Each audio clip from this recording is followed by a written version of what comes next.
ఇప్పుడు ఆ కలశంలోని కొబ్బరికాయను ఏం చేయాలి? ఆ కలశం క్రింద ఉంచిన బియ్యంను ఏం చేయాలి? అలానే ఆ చెంబులోని ఉన్న నీటిని ఏం చేయాలో తెలుసుకుందాం.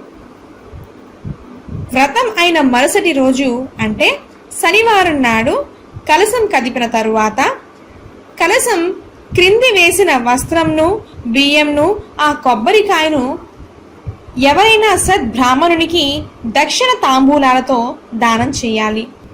ఇలా కొబ్బరికాయను దానం చేయలేని వారు ఆ కలశంపై ఉన్న జాకెట్ పీసును మీరు కుట్టించుకోవచ్చు లేదా ఎక్కడైనా భద్రపరచుకోవచ్చు. అలానే ఆ కలశంపై ఉన్న కొబ్బరికాయను మీరు ఇంటిలోనే కొట్టి ఏదైనా తీపి ప్రసాదంను తయారు చేసుకోవాలి.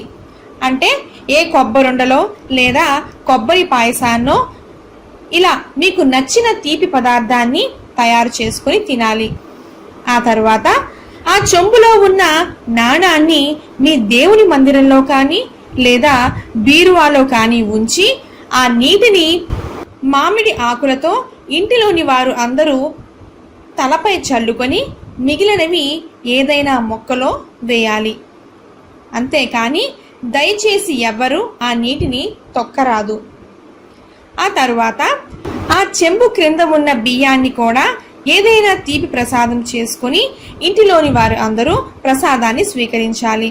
ఇలా బ్రాహ్మణునికి దానంగా ఇవ్వలేని వారు పై విధంగా చేసుకోవచ్చు. అలానే వరలక్ష్మీదేవి వ్రతంలో మీ చేతికి కట్టుకున్న తోరంను మంగళవారం, శుక్రవారం కాకుండా ఏదైనా రోజులలో దానిని పచ్చని చెట్టుపై వేయాలి.